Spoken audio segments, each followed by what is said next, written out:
Hello world, I'm Kate Armstrong and this is Future Talks. Future Talks is a series of conversations with friends of Fab Lab Barcelona, exploring the nature of emergent futures from the past to the present and beyond. For this episode, we invited Kate Raworth, the thinker behind Donut Economics. Donut Economics uses a donut shape to create a visual framework for sustainable development. It combines the concept of planetary boundaries with the complementary concept of social boundaries. Tomas Diez caught up with Kate at the Fab City Summit in Amsterdam during We Make the City Festival in 2019. In this episode, they talk about new models of thinking around sustainability, economics, and localizing production within the frame of Fab City, the international movement promoted by Fab Lab Barcelona that is asking cities to become locally productive and globally connected. Enjoy the show.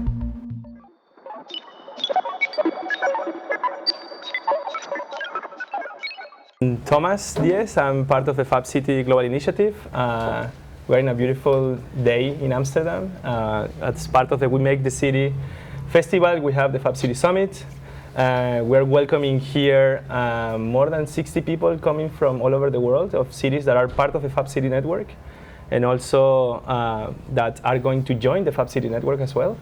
And we are having the luck to share maybe 10-15 minutes with Kate Raworth, author of the Donut Economics, and also trying to take people a little bit beyond the circular economy and beyond the traditional economic thinking. No? I thought I was coming here for a drink. We're having a drink. I mean, with microphones, drinks with we're microphones. We're having a drink with microphones, but and also this is going to be very informal at the same time. No, very no informal. problem. So I want to. I mean, since you have been, I don't have to tell in this room what the Fab City is. You were in the Fab City Summit last year in Paris. What has changed in the world? Because the number of years and days has gone down. Okay. What else? What's changed in the world? In 1 year. In this year, okay. Greta, school strikes. In the UK, where I live, Extinction Rebellion, and the government signing up for climate emergency. And of course, these kinds of things are happening in many countries. To me, what's changed is what's morally normal. So, school kids, a whole generation of people who said, oh, you do climate change work. That's interesting. That's nice. That's your thing. Suddenly, it's everybody's thing, and it's almost people have to explain why they're not part of it. I had a very interesting experience. I was asked to go on Newsnight, which is a sort of main interview program on the news, on the day of the UK government agreeing that there's a climate emergency. And the producer of the TV program kept saying, well, and I said, do you want me to come or not? I'm in another city, I need to get on a train. He said, we really want you to come, but we can't find anybody to argue against you. I thought that is change, because nobody wanted to go on and say, climate change, And to me, so that I think is the fundamental positive thing that's changed. And then many other political things are changing in the whole arena internationally of politics that is drawing attention away from this. My own country and its stupid Brexit obsession, right? We're not even talking about this. So there's a real split of far more public focus and awareness and a moral shift, and then a political fractioning, I'd say.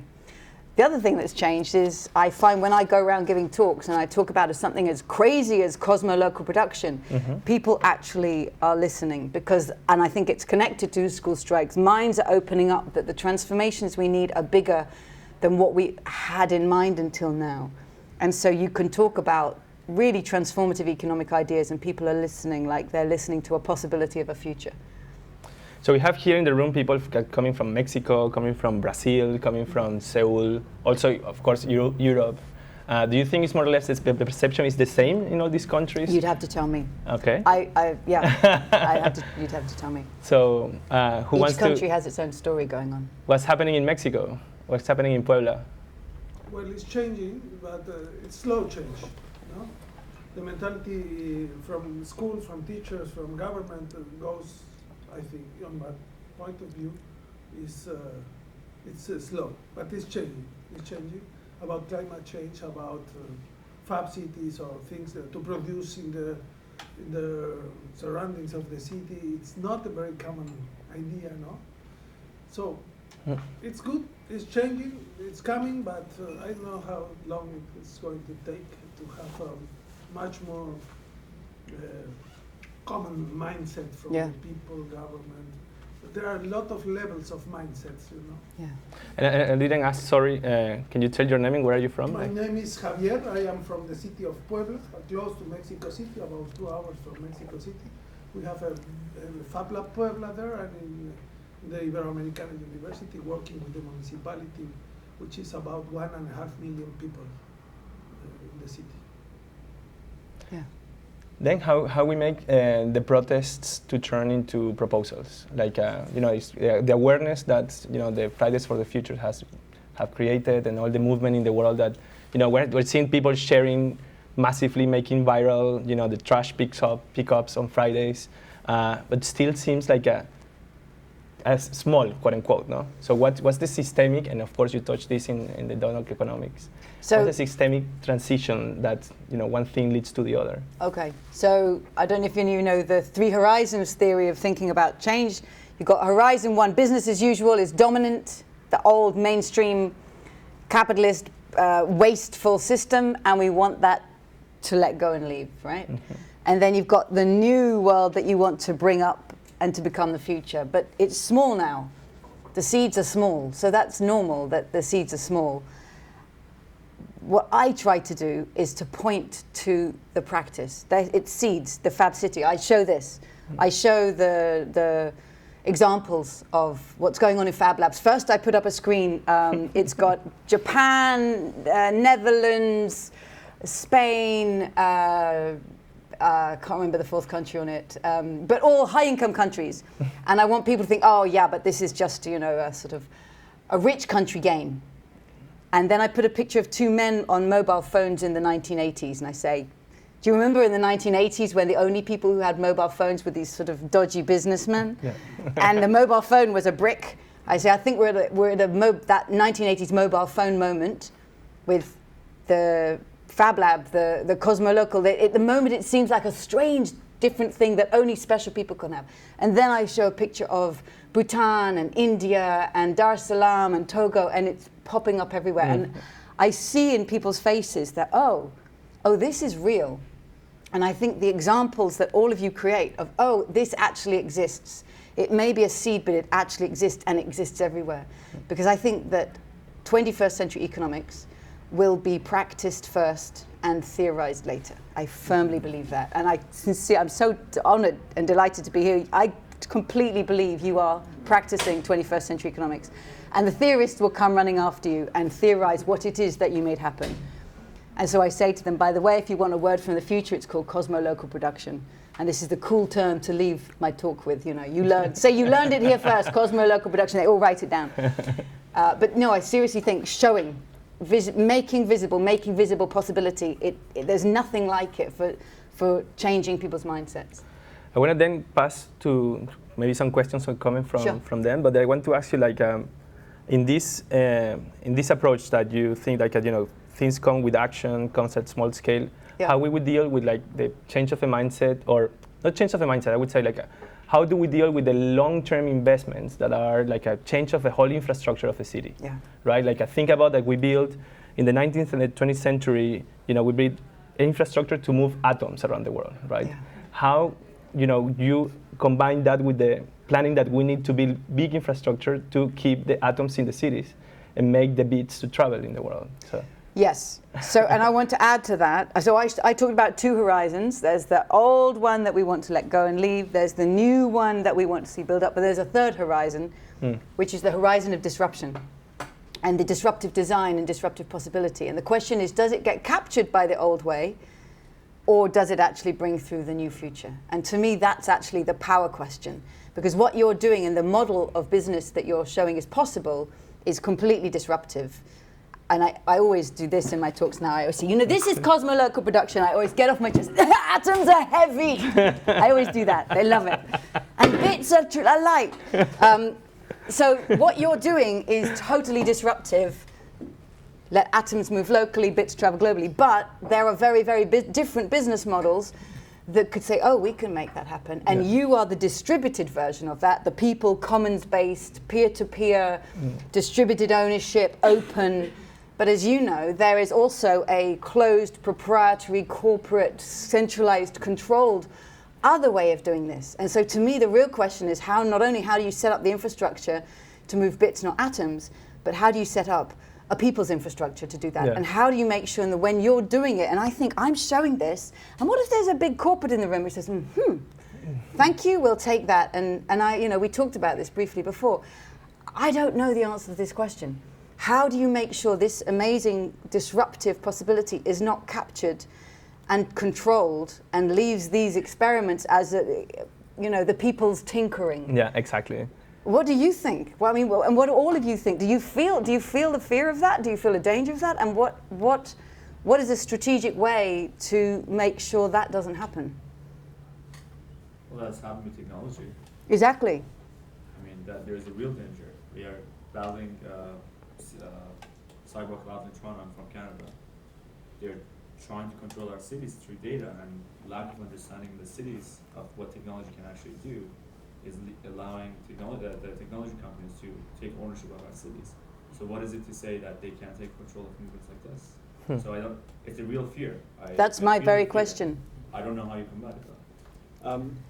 I was just reminded of an article I read years ago about bridges. And in medieval Europe, people would use bridges to get around the country. That would be an integral part of trade around, you know, the trade network throughout medieval Europe.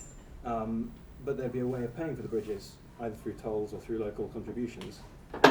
Somebody would pay to keep up the bridge through the church or something like that. So because they understood that it was part of keeping the whole community together.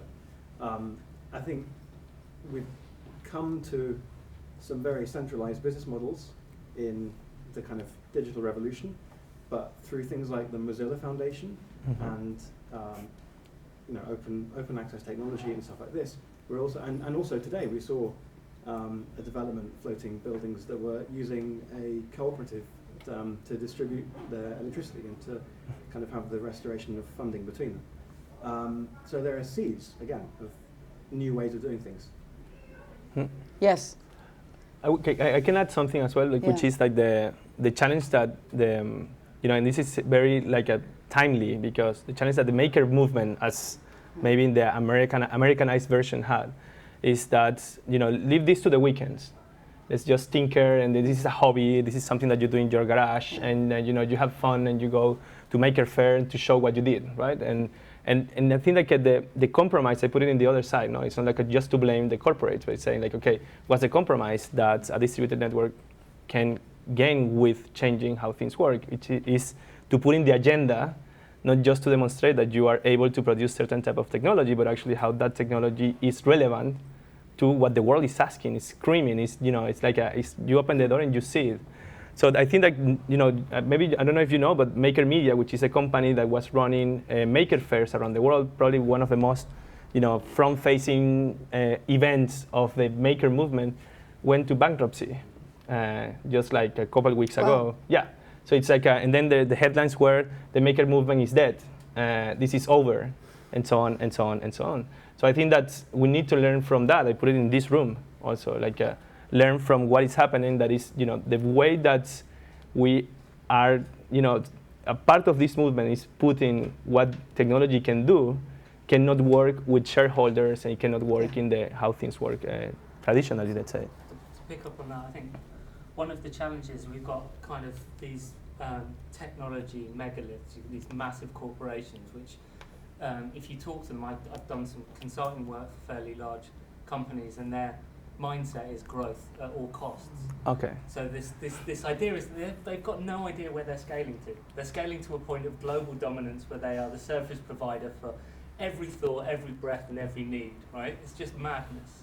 So I think some of what we've got to think about doing is, you know, it's peer-to-peer, it's common ownership of digital technologies and digital infrastructure, it's collective power to be able to balance out the kind of lobbying that technology companies and large companies are able to do. large companies with incredible wealth can lobby governments to forestall any kind of change, or at least the speed of change that we need to make. I mean, we've seen we've seen like permafrost melt. We've seen like the ice melt on tops of mountains, which is 70 years ahead of predictions. Yeah. So we're seeing things that are happening at such rapid rates of change. But the problem is you've got this established mechanism for stalling change because it ruins business models. Yeah. So the challenge is like, what kind of radical levers, what kind of radical options do we have in order to break through some of that? Because yes, distributed manufacturing, cosmopolitan localism, all of that stuff is to be celebrated, but I worry that it's not fast enough. Can you think of anything that is? I mean that sincerely, because we can also go into a kind of rabbit in the headlight moment. You know, when the UN, the IPCC said we've got 12 years to halve global carbon emissions, so many people, probably in your community as well, went and start saying we've got no time to change the system. We've just got to. But also, what the heck do we do? What is fast enough? Yeah. Anybody? I don't know. It's the big question. Not to, I mean, No. Slap me down. I'm not. Well, I've never worked for a big company. I don't particularly like big companies, but we work with these big companies a lot at Metabolic, and I would actually say the majority of them do genuinely want to change. If you look at like, especially family companies, right? Like Danone is now a B Corp. They are completely judging their success based upon environmental and social indicators and impacts. The issue is that they're having to redesign a supply chain that they've built over 100 years. And if we're talking about, yes, like time is of the essence, somehow we've got to figure out how to radicalize within that system as well as work without it. Because if we remain totally detached from these large industries, we won't make it in time. Can I add on what you're saying, Liz, as well? Just you're saying Danone need to change their supply chain that they've set up for 100 years. I ran a business workshop using, donut, if that doesn't make any sense, sorry. I drew a picture that looks like a donut, which is a compass for meeting the needs of all people within the means of the planet. And the question, and businesses say, well, how can we be a business that's doing this? And so I did a workshop yesterday for 100 business people. Some of them, consultants or 3 people startups, and some Shell and ABN AMRO were in the room. And what I always do with them is say, we can talk about the design of your product. So how do you make your product more circular? How do you make it more distributive in terms of employee owned or open source design or community empowering? But for all the time that we talk about your products, what we ultimately need to talk about is design of your business itself. And it comes back to your point about, they're scaling to where and why are they scaling to what's driving them. So I have this 5-point design traits of businesses that I find, I got it from an analyst called Marjorie Kelly. It's hugely useful for looking at any company or enterprise, the one you run or own or one you love or hate. So the first point is, what is its purpose? What does it actually exist to do? Why is it in the world? Second, how is it networked? We were talking about peer-to-peer, right? Who is its suppliers, its customers, its allies, its collaborators? What are the networks it moves in? And do those networks reinforce its purpose and values or actually detract from it? Thirdly, how is it governed? Who's in the boardroom or the decision-making meeting? But also, what are the rules and the principles? What are the metrics by which you judge your success? And what is the culture that you create? And what are the incentives of bonuses or payments that people are paid for? So you've got purpose, networks, and governance. Now to the heavy stuff. How is it owned? Because if an organization is owned by a family or founding entrepreneur or employees or venture capital or shareholders, those very, very different ownership designs profoundly shape the last and most important one, which is finance and the quality and intent of finance. And I'll bet that the company that you're saying is scaling to where, it's driven by probably venture capital. Or a financial model that says, and now double, because the only thing in life that demands to scale endlessly is finance, and the returns of finance. Or is that not the case? It's actually not the case. In this instance, it's a fairly well-established, 200-year technology company. Really? Yeah, wow. Do they want to scale to dominate the platform just to be the... What they've recognised is the market they're in the only way they can survive is monolith. platform dominance. Right. Okay. So that's the It's because network they've gone, effect. oh, okay, so we're a service provider in this area, and there's all these other platform providers. They're going to take our market. Right. So how do we survive? We survive Right. by offering something which is basically, we're your business friend, and we will supply everything you Right. need. And then once they've done the B2B thing, they'll basically just scale that out again, Right. because people will get excited about all of the opportunities. But the thing is, it just becomes this Monolith. it's this massive monolith, and we're Yeah. just going to get to a point where we've got these companies vying for our everything. I mean, it's a little bit dystopian. Yeah. But But those 5 design traits, I would just also say, in terms of the company that went, the Maker Media. that went bankrupt. Yeah. So those 5 design traits are really good for understanding the dinosaurs and what drives them to grow endlessly. But they're also really, really valuable for thinking about your own enterprises that have been born to create the new economy. And are you robust up and down that list? And where are you vulnerable? And you're probably, are you getting the finance you need? Probably not, because the finance is in the old model, not the new model. But they may be useful traits just to make sure, are we aligning our purpose, networks, governance, ownership, and finance to actually allow us to live in this space that we're creating? How can we strengthen the design of our own organizations? Can I ask a And I'm Slightly. probably going to have to slip away. Yes, Ruud is there. I thought I was coming for a drink. He made me sit here. We've got a couple of minutes. Okay. So, people are made out of bits. Yes. We're made out of Atoms. Okay. Just checking. yeah. Freudian something. People are made of bits. Atoms? Atoms. You're trying to trick me? So I've just got a concern Yeah. that we're all about trying to keep atoms in one place. Does that mean that Fab City is anti-migration? And do these economic models, are we kind of anti-movement of people? Where does this whole economic model stand on workers, immigration, asylum, refugees, people moving around the world? That's a really, really interesting question. I don't have the answer. I wonder if you guys have thought from that one. First thing would say, well, it's about people not moving continually around the world, because a lot of the flights, most of the flights that are 200,000 flights that have happened on planet Earth today were not people emigrating. They were people vacationing or doing business. Sorry? And you guys, Yeah, yes, and we, right. But I think it's a really interesting point that you don't want to end up in a spirit of autarky and isolationism and shutting barriers. No atoms go in, no atoms go out. And how do you hold social consciousness and justice at the same time as holding this ambition, which almost does say, well, actually, in terms of things that we make, atoms stay. But in terms of and even probably in terms of all other living beings, they should stay, right? We want species to thrive in the ecosystems to which they belong.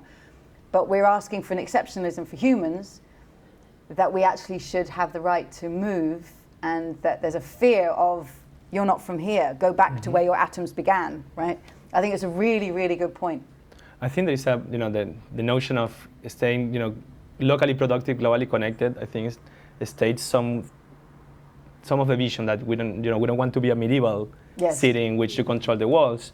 At the same time, it makes me think about one of the weak points that we have is that the metrics part. Because when you were saying the metrics, which is associated with your values, then you define in those metrics that this is not moving people or just rejecting, different race, nationality, whatever, right?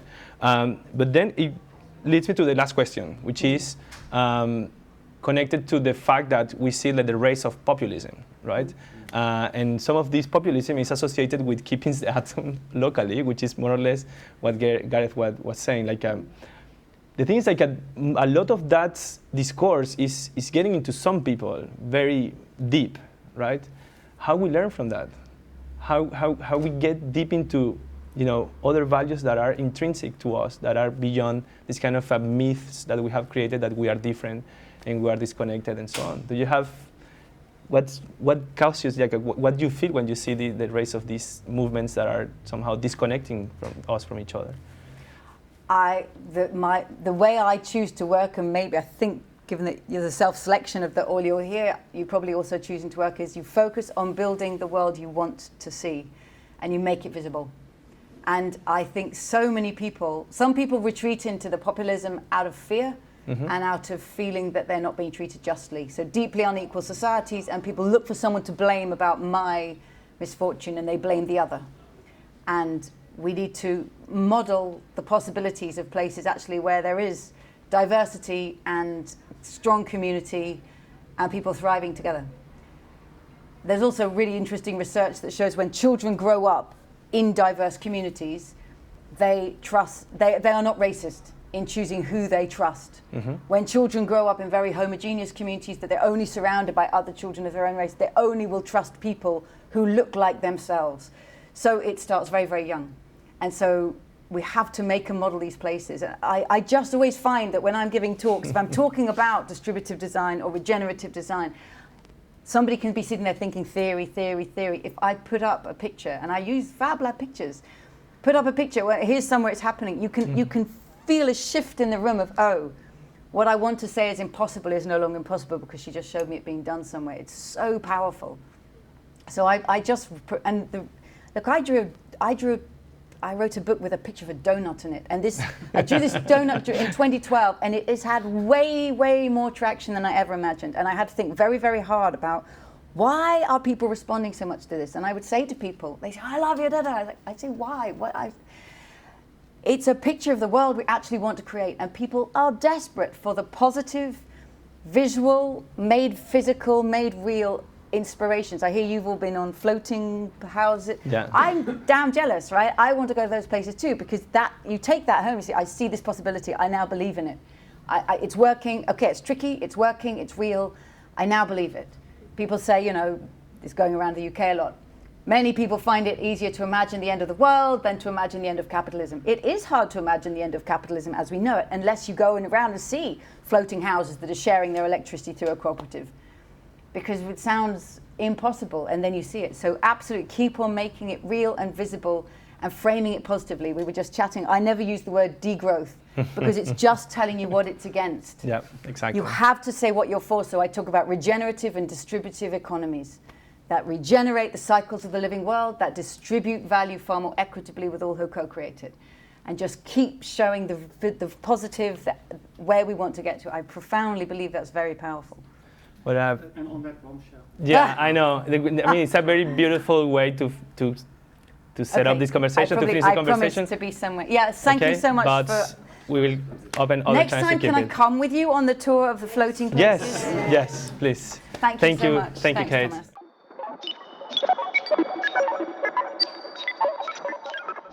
Thanks for listening. The Future Talks podcast is produced by us at Fab Lab Barcelona with happiness. This episode was recorded in Amsterdam at the We Make the City Festival 2019. Special thanks to the Fab City Foundation and We Make the City Festival. Music by Nua, art by Lena Sofia.